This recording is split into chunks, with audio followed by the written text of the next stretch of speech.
আজ আমি মটর পনির তৈরি করব। সেই জন্য 1 বাটি পরিমাণ মটর জলের মধ্যে অল্প লবণ দিয়ে 2-3 মিনিট ফুটিয়ে নেব।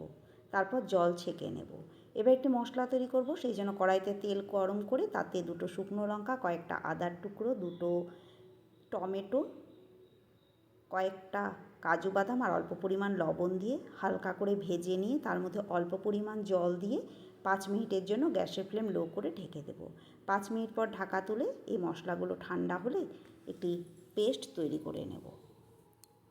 তারপর কিছু পনির আমি কেটে নিয়েছি। কড়াইতে তেল গরম করে তাতে অল্প লবণ দিয়ে একটা একটা করে এইভাবে পনিরগুলো দিয়ে তারপর হালকা লাল করে এপিট ওপিট করে ভেজে তুলে নেব। পনিরগুলো ভেজে আমি জলের মধ্যে ডুবিয়ে দেব। এতে পনিরগুলো বেশ নরম হবে। এবার ওই তেলের মধ্যে অল্প পরিমাণ ঘি দিয়ে দেব। তার মধ্যে দিয়ে দেব 4টে কাঁচা লঙ্কা, 4টে এলাচ, একটি দারচিনি, একটি জয়িত্রী আর একটা তেজপাতা ফোড়ন দিয়ে দেবো। ফোড়ন থেকে সুন্দর গন্ধ বেরোলে তার মধ্যে আমি যে মশলাটা পেস্ট করেছি সেই মশলাটা দিয়ে দেব।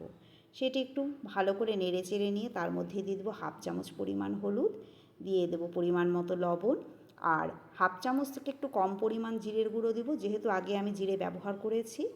আর দিয়ে দেবো 1/2 চামচ পরিমাণ ধনের গুঁড়ো। সমস্ত মশলাটা খুব ভালো করে কষিয়ে নেব। এর মধ্যে দিয়ে দেবো 1/2 চামচ পরিমাণ চিনি আর দিয়ে দিব 2 চামচ পরিমাণ ছাতু। আপনারা চাইলে বেসনও দিতে পারেন। সমস্তটা খুব ভালো করে কষিয়ে নিয়ে এর মধ্যে 1 কাপ পরিমাণ গরম জল আমি দিয়ে দেব। আবারও মশলাটা একটু কষিয়ে নিয়ে তার মধ্যে আমি সেদ্ধ করা মটরশুঁটিগুলো দিয়ে দেব। তারপর আবারও খুব ভালো করে মশলার সঙ্গে কষিয়ে নিয়ে মশলা থেকে তেল বেরোতে শুরু করলে এর মধ্যে আমি পরিমাণ মতো গরম জল দিয়ে দেব। তারপর ঝোল ফুটে উঠলে একটা ঢাকা দিয়ে দেবো 5 মিনিটের জন্য। 5 মিনিট পর ঢাকা তুললে দেখুন মটরগুলো সেদ্ধ হয়ে গেছে। এর মধ্যে আমি ভেজে রাখা পনিরের টুকরোগুলো দিয়ে দেব। তারপর 2-3 মিনিট আবারও কিছুক্ষণ আমি ফুটিয়ে নেব। আর আমি কিছু কসুরি মেথি হালকা করে ভেজে গুঁড়ো করে রেখেছিলাম, শুকনো খোলায় ভেজে, সেই কসুরি মেথি অল্প দিয়ে দেবো।